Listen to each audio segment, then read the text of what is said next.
Donne.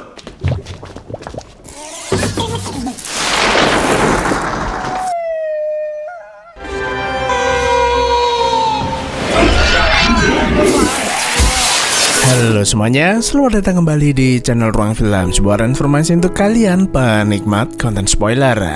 Oke teman-teman, di video kali ini kita akan membahas film The Visitor 2 Corridor of Time, yang merupakan film lanjutan dari The Visitor yang saya bahas sebelumnya. Buat teman-teman yang belum nonton film sebelumnya, link ada di deskripsi. Jadi nggak usah lama-lama, kita langsung masuk aja ke pembahasan filmnya. Tahun 1123, seorang kesatria bernama Godefroy de Montmirail tanpa sengaja membunuh calon ayah mertuanya sendiri, gara-gara diberi minuman halusinasi oleh penyihir jahat. Demi mendapatkan kehormatannya kembali, Godefroy meminta bantuan penyihir kerajaan untuk mengirimnya ke masa lalu guna mengubah takdirnya tersebut. Namun celakanya, penyihir itu salah membuat ramuan, dan menyebabkan Godefroy bersama pelayannya bernama Yakuile atau Yakuya terdampar ke 1000 tahun di masa depan. Beruntung, takdir mempertemukannya dengan keturunannya bernama Beatrice de Montmirail, dan berkat bantuannya, Godefroy akhirnya menemukan cara untuk kembali ke abad 12.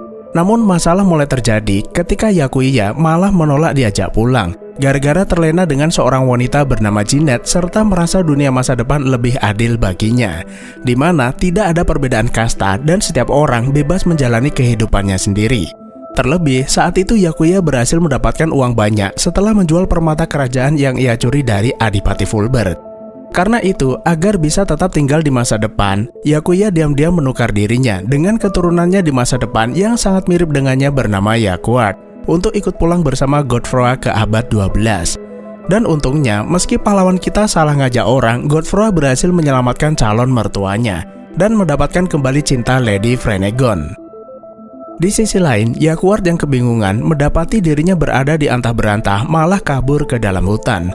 Namun bukannya memerintahkan prajurit mengejarnya, Godefroy justru mengira Yakuya itu terlalu bersemangat karena bisa kembali ke masa lalu dan membiarkannya bersenang-senang sendirian untuk sementara waktu. Padahal pria itu sebenarnya adalah Yakuart dari masa depan.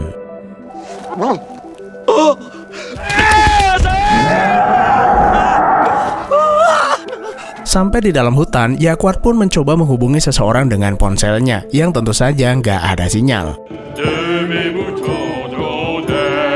Sekembalinya ke kastil, saat jagoan kita sedang merayakan pesta bersama calon pengantin, Adipati Fulbert tiba-tiba membatalkan pernikahan. Setelah mendapati kalung permata kerajaan dan jimat kesuburan yang dikenakannya tiba-tiba menghilang seolah terkena sihir.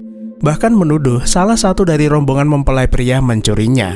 Tanpa jimat itu, mereka tidak akan bisa memiliki keturunan. Karena tidak ingin pernikahannya batal untuk kedua kalinya, Godefroy pun berjanji akan menemukan benda suci itu sebelum bulan baru. Di waktu yang sama, Eusebius tiba-tiba menemuinya dengan raut wajah ketakutan, lalu memberitahu bahwa celah waktu yang seharusnya menutup ketika Godefroy kembali ke masa lalu ini masih terbuka. Eusebius menduga ada yang salah dalam perjalanan waktunya, dan jika terus dibiarkan, maka akan terjadi wabah mematikan selama 7 musim.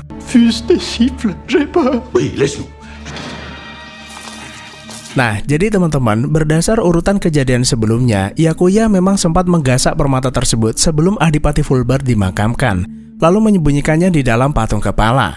Ketika mereka terdampar di masa depan, Yakuya berhasil menemukan perhiasan itu kembali, lalu menjualnya dan menikmati hasilnya bersama Jeanette.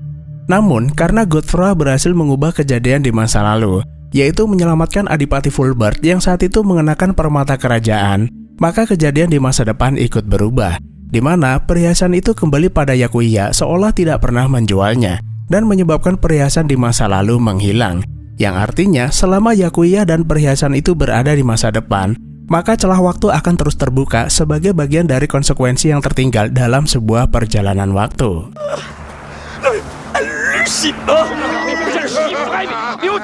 Masuk pemukiman, ketika Yakuart mencoba mencari perlindungan dari kejaran binatang buas, Yakuart malah jadi bulan-bulanan warga. Karena nggak seperti biasanya, Yakuya si preman kampung berubah menjadi seorang penakut. Keributan itu pun menarik perhatian para inkuisitor, atau sebutan bagi biarawan yang ditunjuk paus untuk membasmi aliran sesat. Bagi mereka, siapapun yang berlari dikejar warga pastilah seorang penjahat. Setelah berhasil ditangkap, mereka menemukan benda-benda ajaib dari masa depan yang dianggap sebagai instrumen sihir. Para inkuisitor meyakini Yakuya adalah seorang penyihir, kemudian memerintahkan eksekusi hukum mati dengan cara dibakar. Vous ne voulez pas d'un gros chèque? Tu mourras pardonné. Mais tu ne comprends pas le français, Beruntung, seorang prajurit kerajaan melihat eksekusi tersebut lalu melaporkannya pada Godfrey, sehingga Yakuya masih bisa diselamatkan. Godfrey lantas mengutuk tindakan para inkuisitor yang menghukum seseorang tanpa pengadilan. Namun biarawan itu bersikeras, Yakuya membawa benda-benda sihir yang mengerikan. Nah, begitu melihat perilaku aneh Yakuya, Godfrey akhirnya menyadari orang itu adalah Yakuart dari masa depan. Nah, karena masih jengkel dengan perlakuannya di hotel, Godfrey membiarkan para inkuisitor membawanya ke penjara untuk menentukan apakah dia bersalah atau tidak. Y'a des rats, dites-moi, on fait partie de la même famille tous les deux, vous ne pouvez pas me laisser tomber. Prends les forces parce que demain... Sekembalinya ke kastil, Godfrey mendapat kabar jika Adipati Fulbert mendadak sakit keras. Godfrey lantas minta bantuan Eusebius untuk menyembuhkannya. Namun, Eusebius justru fokus menutup celah waktu yang semakin lebar, lalu meminta Godfrey membawa Yakuart ke sini untuk dipulangkan ke masa depan.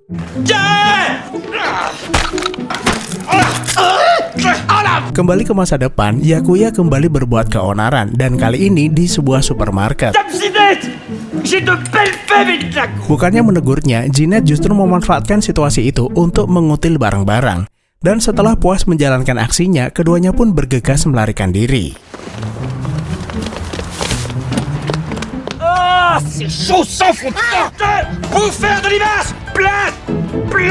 Lalu di tengah jalan, kendaraan mereka tiba-tiba kehabisan bensin. Jeanette berkata, seharusnya mereka membeli mobil baru dan bukan malah mobil tua yang boros bensin.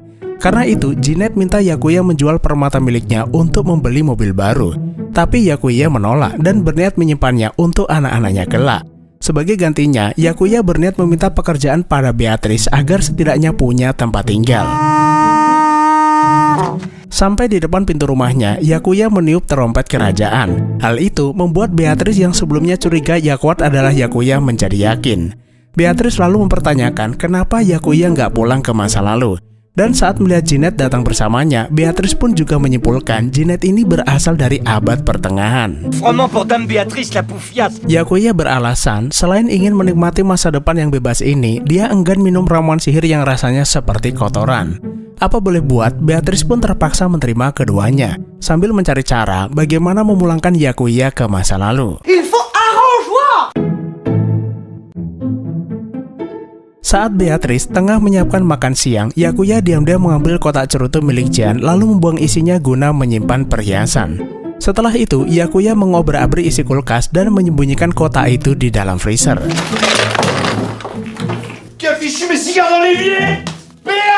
Melihat tingkah barbarnya, Jean dan Beatrice hanya bisa pasrah.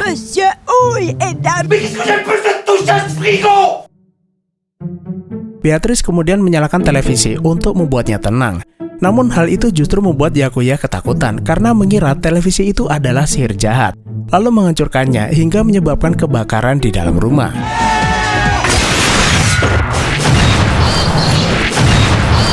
Kebakaran itu pun semakin diperparah ketika Yakuya mencoba memadamkan api dengan minuman keras yang dia kira adalah air.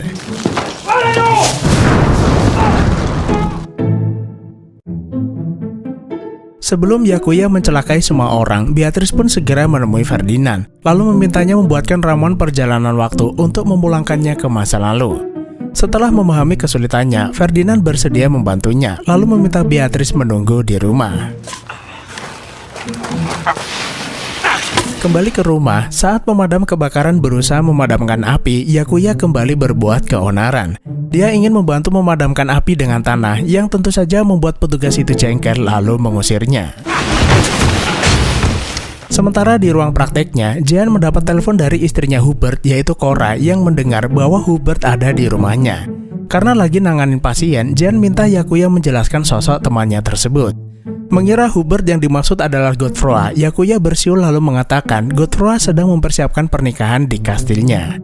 Percakapan gak nyambung keduanya membuat Cora jengkel dan berniat mendatangi rumah Beatrice bersama putrinya yaitu Filipina untuk meminta penjelasan.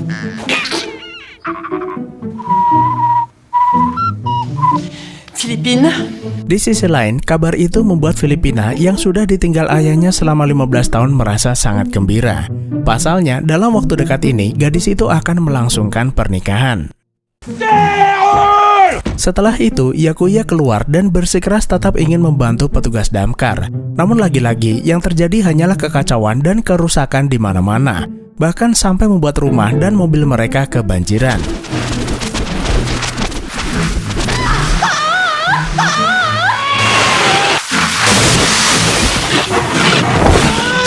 Di tengah keributan itu, Jeanette yang merasa lapar iseng membuka kulkas lalu tanpa sengaja menemukan permata kerajaan. Bukannya mengembalikan, Jeanette malah menyimpan permata itu di dalam tasnya dan berniat menjualnya demi mendapatkan uang. Trouver le maréchal des logis Gibbon. Kembali ke hotel, pihak berwajib akhirnya menemukan Mayor Gibbon yang sebelumnya dikurung Godfrey di penjara bawah tanah, lalu segera membawanya ke rumah sakit untuk mendapat perawatan. Berdasar catatan yang ditemukan di saku bajunya, sepupu Beatrice bernama Hubert adalah orang yang mengurungnya, yang tentu saja orang yang dimaksud dalam catatan itu adalah Godfrey.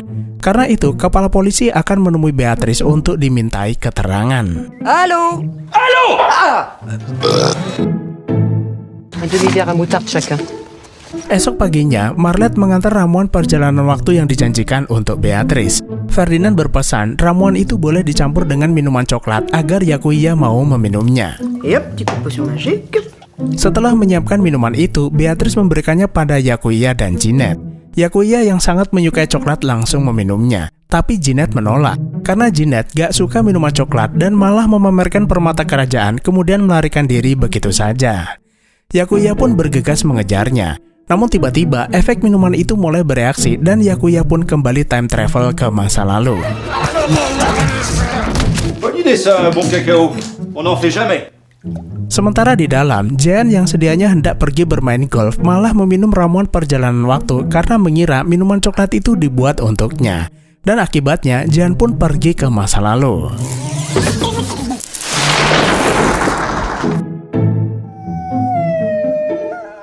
Sampai di abad pertengahan, Yakuya yang kembali duluan mendapati Jean nyangkut di atas pohon. Setelah membantunya turun, Yakuya melihat rombongan prajurit Burgundi menyerbu kastil Montmirail. Tanpa pikir panjang, Yakuya pun berlari mengikutinya, diikuti Jean di belakangnya. Oula! Celakanya, ketika lagi asik keluyuran, Yakuya malah ketangkep prajurit Burgundi. Sementara Jean malah nyasar entah kemana. Oh! Mais attendez-moi! Beruntung, Godfrey yang sedianya hendak menjemput Yakuar di penjara berpapasan dengan prajurit Burgundi lalu menyelamatkan Yakuya. Dan setelah itu, keduanya pun segera pergi ke penjara. Setibanya di sana, Yakuar ternyata lagi disiksa dengan cara digelonggong agar mau mengakui perbuatannya. Penyiksaan itu membuat perutnya membesar dipenuhi air. Khawatir dengan keselamatannya, Godfrey langsung menghajar para inkuisitor bodoh itu. Kemudian membawa Yakuar menemui Eusebius untuk dipulangkan ke masa depan.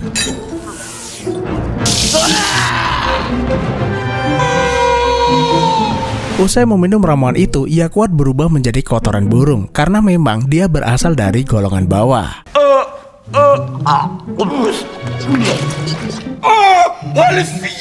Di tengah situasi itu, Godfrey tanpa sengaja melihat Yakuya mengenakan cincin permata di jari-jarinya. Nah, dari situlah Godfrey mengetahui bahwa Yakuya lah pencuri permata kerajaan. Mentez! Tu as osé voler le duc de Bouillon? Yakuya mengaku permata itu sebenarnya sudah dia simpan dengan baik, tapi malah dicuri Jeanette untuk dijual ke toko perhiasan di masa depan. C'est ta Ginette qui me l'a déstrompé! Ginette? S'il est ici! Eusebius akhirnya menyadari gangguan waktu ini disebabkan permata itu tertinggal di masa depan dan membuat jiwa Adipati Fulbert tersedot dari dalam.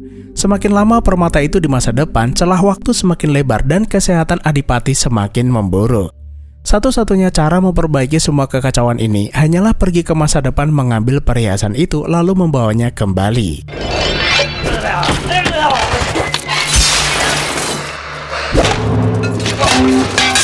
Sementara di depan kastil, Jean yang saat ini masih terdampar di masa lalu tanpa sengaja melihat Lady Frenegon yang ia sangka sebagai Beatrice kemudian meminta tolong. Frenegon tentu saja tidak mengenalinya, lalu menghantamnya dengan peti dan membiarkannya ditangkap prajurit kerajaan.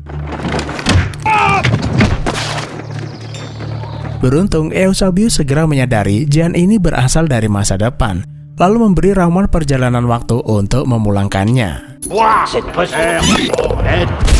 Kembali ke masa depan, Beatrice akhirnya berhasil menemukan Jeanette di sebuah pom bensin, lalu membujuknya agar mau minum coklat buatannya. Jeanette sebenarnya nggak ngerti apa maunya Beatrice, tapi dia nggak masalah asalkan Beatrice mau menemaninya pergi ke Pegadaian dan memintanya menunggu di sebuah kafe. Tapi ternyata Jeanette malah menipunya. Saat Beatrice lengah, Jeanette pergi meninggalkannya begitu saja.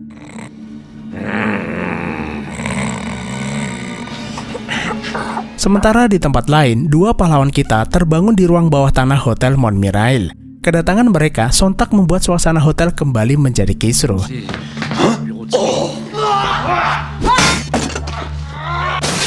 Yakuart yang juga terbangun di sisi lain hotel meminta petugas hotel menghubungi polisi serta menahan Hubert dan pengawalnya. Untungnya, keduanya keburu pergi setelah memaksa seorang tamu hotel yang baru datang mengantar mereka ke rumah Beatrice. Namun di tengah jalan, Godefroy malah mabuk perjalanan dan meminta berhenti sebentar.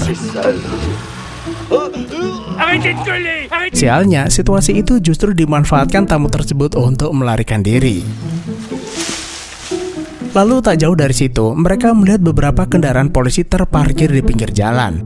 Tanpa pikir panjang, Godefroy mencurinya untuk pergi ke tempat Beatrice. Tapi karena keduanya nggak ngerti cara mengendarainya, mobil itu pun meluncur tak terkendali, hingga menabrak mobil tukang pos yang juga mereka hancurkan di awal film.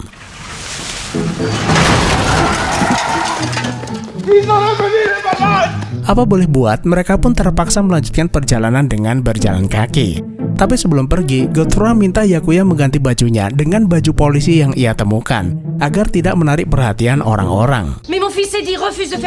Masuk sebuah perumahan, keduanya tiba-tiba dicegat emak-emak yang meminta mereka menasihati anaknya yang kecanduan nonton TV. Godefroy pun dengan senang hati melakukannya, lalu menasihati bocah itu dengan cara barbarian. Sementara Yakuya melempar TV itu keluar karena punya trauma dengan televisi, membuat anak itu syok dan akhirnya mau mengerjakan PR-nya. Lalu di tengah jalan, Beatrice tanpa sengaja bertemu dengan mereka berdua, lalu bersama-sama kembali ke rumah. Selang beberapa waktu, kapten polisi datang ke rumah guna meminta keterangan Godefroy dan Yakuya. Beatrice lantas mengingatkan leluhurnya itu tetap berpura-pura sebagai Hubert dan bersikap baik. Untungnya, mereka berhasil mengatasi situasi. Di sisi lain, kapten polisi juga tidak ingin menahan seseorang tanpa bukti yang kuat. Oh, Beatrice. C'est papa? Oui. Di waktu yang sama, Cora dan Filipina datang ke rumah. Maksud kedatangan mereka adalah untuk meminta Godefroy yang disangka Hubert datang ke pernikahan putrinya. Begitu melihat Filipina, Godefroy mengeluarkan kata-kata puitisnya. Ia tidak menyangka memiliki keturunan yang begitu menawan. Filipina lalu bertanya, apakah sang ayah akan hadir di pernikahannya. Meski hati ingin datang, Godefroy dengan tegas menolak, karena dia bukan ayahnya dan harus segera mencari permata kerajaan yang hilang. Mon destin m'attend et je dois vous quitter le cœur gros. Hal itu pun membuat keduanya kecewa lalu pergi. Sementara di kantor Pegadaian, Jeanette berusaha menjual permata tersebut. Namun kepala Pegadaian itu menyadari permata itu mirip dengan permata keluarga bangsawan Montmirail, lalu menghubungi Cora untuk mengidentifikasinya. Nah, begitu melihatnya, wanita sombong dan juga serakah itu langsung ngaku-ngaku bahwa permata itu memang warisan keluarganya. Karena dianggap pencuri, kepala Pegadaian itu mengusir Jeanette lalu menyarankan jika dia butuh uang sebaiknya menjual gigi palsu emasnya saja. Kembali ke rumah sakit, Mayor Gibbon akhirnya tersadar dari pingsannya. Kepala polisi pun segera memerintahkan petugas menjemput Hubert dan pengawalnya untuk dimintai keterangan. Di sana, kepala polisi juga menghadirkan Yakuart yang juga ngaku sebagai korban pemukulan. Oh, Monsieur Jacques-Carlet, embrassez votre frère, ça nous permettra de Je n'ai commencer. pas à répondre à un manant qui s'est introduit dans ma chambrelle. Godefroy lantas menjelaskan, dia terpaksa melakukannya karena Gibbon dan Yakuart masuk kamarnya tanpa izin dengan alasan ingin menggeledahnya. Kapten lalu balik bertanya pada Gibbon apakah dia memiliki perintah resmi. Jika tidak, maka tidak ada alasan kuat untuk menjadikan Godefroy sebagai tersangka. Tanpa surat perintah, Godefroy berhak membela diri sekalipun dia mengurungnya di penjara bawah tanah. Pernyataan kapten polisi itu tentu saja membuat Jacquard marah. Selain mengurung mereka berdua, kedua preman itu juga membuatnya terdampar di abad pertengahan yang hampir saja menewaskannya. Namun, semakin Jacquard berapi-api, kepala polisi mengira Jacquard itu terlalu banyak nonton film fiksi, lalu meminta dokter menenangkannya dengan obat bius. Mais enfin! Je vais lui donner une bonne dose de ch... Tu es un homme sage, le prévôt. Je te recommande à Dieu. On peut pas partir pour le golf parce que la Romano est revenue. Selang beberapa saat, Jean menelpon Beatrice mengabarkan bahwa Jeanette datang ke rumah untuk melepas gigi palsunya. Sampai di rumah, Godefroy meminta Jeanette mengembalikan permata kerajaan miliknya. Jeanette mengaku permata itu diambil seorang wanita bernama Cora ketika dia ingin menjualnya. Beatrice pun segera mengantar mereka berdua menemui Cora di tempat tinggalnya. Belle biche, ma nana. Te revoir remplit mes yeux d'aise. Tu es fraîche comme... Godefroy berusaha membujuknya dengan kata-kata romantis berharap Cora mau memberikan perhiasan tersebut. Tapi Cora menolak, perhiasan itu sudah diserahkan ke pengacaranya untuk berjaga-jaga dari orang asing yang mencoba mengklaim harta warisan keluarga Montmirail. Di waktu yang sama, suami kedua Cora yaitu Luigny memanggilnya karena acara pertemuan keluarga sudah dimulai. Begitu melihatnya, Yakuya spontan melempar pisau karena mengira Luigny ini adalah adipati Burgundy yang merupakan musuh bebuyutan mereka. Godefroy kemudian menenangkan Yakuya. Meski terlihat mirip, Luigny bukan adipati Burgundy dan mungkin saja adalah keturunannya di masa depan. Mendengar ayahnya datang, Filipina begitu senang lalu memperkenalkannya pada tunangannya. Ah, jeune puceau. Sois vigoureux. Saat melihatnya, Godefroy tanpa ragu memuji pilihan Filipina. Tunangannya itu adalah sosok laki-laki yang tampan dan pantas menikah dengan keluarga Montmirail. Namun hal itu justru membuat Luigny gak senang dan minta Hubert bersikap sewajarnya. Perkataan Luigny tersebut ternyata memancing emosi Godefroy, lalu bertanya pada Cora kenapa keturunan Burgundy bisa bersamanya. Filipina membantu menjelaskan mereka menikah diam-diam. Namun pengakuan itu langsung disambut kemarahan Cora dan Luigny. Gak terima Filipina dibentak, Godefroy pengen ngehajar Luigny, tapi untungnya segera dihentikan Filipina. Philippine, ta gueule! Tu es chanceux. Tidak ingin acara pertemuan keluarga menjadi berantakan, Cora minta Godefroy pergi dari rumah. Dan sebagai gantinya, dia akan memberikan permata itu di keesokan harinya. Malam itu, ketika keluarga Beatrice dan Godefroy makan malam bersama, mereka terlihat akrab satu sama lain. Jean yang sebelumnya sempat dibuat jengkel oleh keonaran Godefroy, akhirnya percaya bahwa Godefroy adalah leluhurnya yang datang dari masa lalu. Terlebih saat Jean terdampar di abad pertengahan, dia sempat bertemu dengan Lady Frenegon yang merupakan nenek moyang dari Beatrice. Madame vous attend, monsieur. Esok paginya, Cora akhirnya mengembalikan permata itu pada Godefroy. Je ne te hais point, Cora la querelleuse. Tu as la dentelette? Certes. Saat hendak pergi, Filipina tiba-tiba menghampirinya lalu meminta Godefroy hadir di pernikahannya. Godefroy tentu saja menolak karena dia bukan ayahnya, melainkan leluhur dari seluruh keluarga Montmirail. Meski begitu, Filipina nggak peduli. Siapapun dirinya, Godefroy sangat mirip dengan ayahnya. Terlebih, jika memang benar Godefroy adalah leluhurnya, Filipina justru akan merasa sangat bahagia. Quand je vous ai vu hier matin. Tu ne sais pas ce que tu me demandes. Dan akhirnya, Godefroy pun menuruti permintaan cicit dari cicit-cicitnya tersebut, bahkan mengalungkan jimat kesuburan agar mereka segera memiliki keturunan. Ma filleute, on fait ces choses-là. Tiba waktunya pulang, Godefroy minta Beatrice segera menyiapkan ramuan perjalanan waktu menggunakan sisa ramuan sebelumnya. Sementara Yakuya dan Jeanette justru sibuk berulah. Keduanya asik mengutil barang-barang hotel. Yakuya juga mengganti bajunya dengan baju ala-ala bangsawan agar bisa ikut makan bersama. Bahkan berteriak seperti orang gila menggunakan mikrofon di tengah pesta.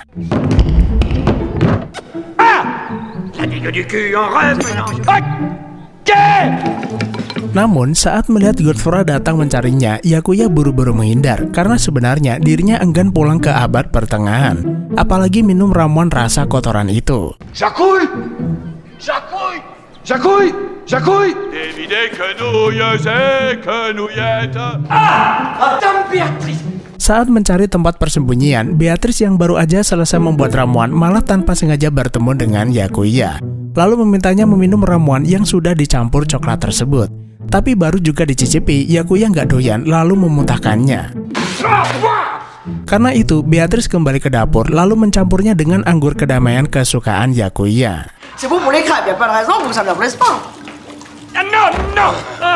Setelah menemukan Yakuya, Godfrey memintanya minum ramuan perjalanan waktu di tangannya. Tapi Yakuya menolak dan bersumpah tidak ingin minum ramuan menjijikkan itu. Yakuya juga mengaku ingin hidup tenang dan bebas di masa depan. Apa boleh buat, Godfrey pun akhirnya menuruti permintaannya sambil berpura-pura minum ramuan di tangannya. Di saat yang sama, Beatrice datang membawakan minuman yang sudah dicampur dengan ramuan perjalanan waktu. Sebelum berpisah, Godfrey ingin bersulang dengan Yakuya. Yakuya yang gak tahu jika ramuan itu sudah dicampur dengan ramuan perjalanan waktu pun dengan senang hati meminumnya. Setelah meminumnya, Godfrey segera membaca mantra untuk kembali ke abad pertengahan.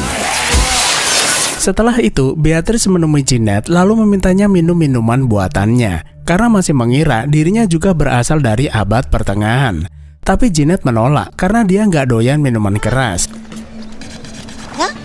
Dan ternyata dugaan Beatrice tersebut salah karena saat kepala polisi memeriksa Jeanette, Jeanette punya identitas yang menunjukkan dia bukan berasal dari abad pertengahan. Di sisi lain, Beatrice yang belum mengetahui jika Jeanette bukan berasal dari masa lalu, menelpon Ferdinand untuk membuatkan ramuan perjalanan waktu, karena Jeanette membuang sisa ramuan terakhir yang sudah ia campur dengan anggur kedamaian. Mendengar itu, Ferdinand pun sangat terkejut, lalu menjelaskan ramuan itu tidak boleh dicampur dengan bahan sembarangan selain yang ia sarankan, karena akan membuat Godfrey pergi ke era yang salah. Dan benar saja, Godfrey dan Yakuya terbangun di abad 19, tepatnya di tahun 1793 saat berlangsungnya revolusi Prancis era kekejaman Robespierre, di mana siapapun yang menentang revolusi dieksekusi menggunakan guillotine. Saat keluar, keduanya ditangkap prajurit Prancis atas perintah jaksa penuntut umum bernama Yakuilet yang merupakan keturunan Yakuya, dan akhirnya film pun selesai. Nah, jadi teman-teman, sesuai dengan tebakan kalian, film ini memang masih berlanjut ke film berikutnya, di mana dua jagoan kita berjuang mencari cara pulang ke masa lalu di tengah perang era revolusi. Jadi cukup sekian saja, terima kasih udah menonton, sehat selalu buat teman-teman dan sampai jumpa di next video.